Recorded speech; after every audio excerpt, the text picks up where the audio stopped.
नमस्कार शेतकरी बांधवांनो, आज आपण महाडीबीटी अंतर्गत पीव्हीसी पाईप या योजनेसाठी अर्ज कसा सादर करायचा हे पाहणार आहोत। महाडीबीटी फार्मर मध्ये जायचं, त्यानंतर लॉग इन करायचं। लॉग इन मध्ये वापरकर्ता आयडी आणि पासवर्ड टाकून घ्यायचा। त्यानंतर हा कॅप्चा टाकून घ्यायचा।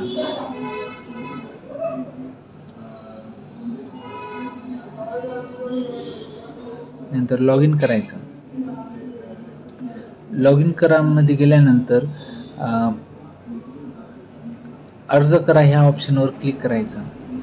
अर्ज करा ह्या ऑप्शन मध्ये गेल्यानंतर याच्यामध्ये 3-4 ऑप्शन दिसतात तुम्हाला, पण पीव्हीसी पाईप साठी सिंचन साधने व सुविधा या ठिकाणी बाबी निवडा या ठिकाणी क्लिक करायचं।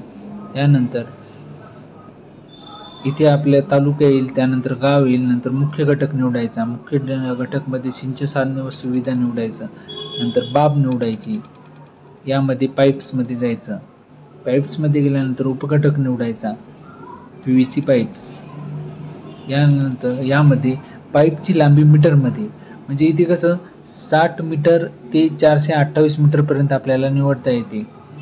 तर मला सध्या गरज आहे 300 मीटरची, तर मी 300 मीटर निवडत आहे। यानंतर मी पूर्वसंमतीशिवाय पाईप खरेदी केल्यास अनुदानास पात्र राहणार नाही याची मला जाणीव आहे, क्लिक करायचं।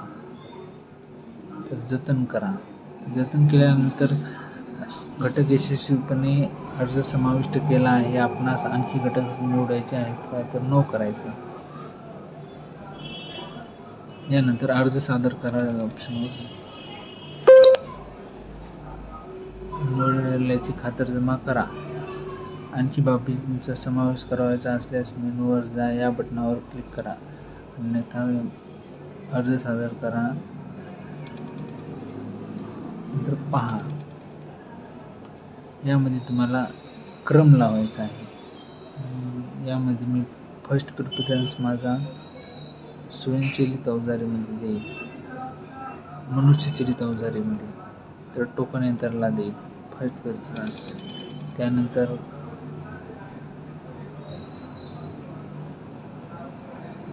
स्वयंचलित अवजारीला देईल 2 नंबर। यानंतर पाईप्सला देईल 3 नंबर। यानंतर पॉवर ट्रिलरला 4 नंबर, कांदा चाळला 5 नंबर, बाग लागवडला 6 नंबर आणि बैलचलित अवजारीला 7 नंबर। क्लिक करायची आणि अर्ज सादर करा या ऑप्शनवर क्लिक करायची।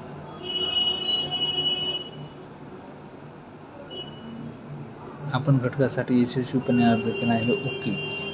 यानंतर आपल्याला एक मेसेज येईल। यामध्ये छाननी अंतर्गत अर्जामध्ये आपली ऑप्शन दिलेली दिसतील आपल्याला। ठीक आहे, धन्यवाद मित्रांनो। यानंतर इथे लॉग आउट व्हायचे।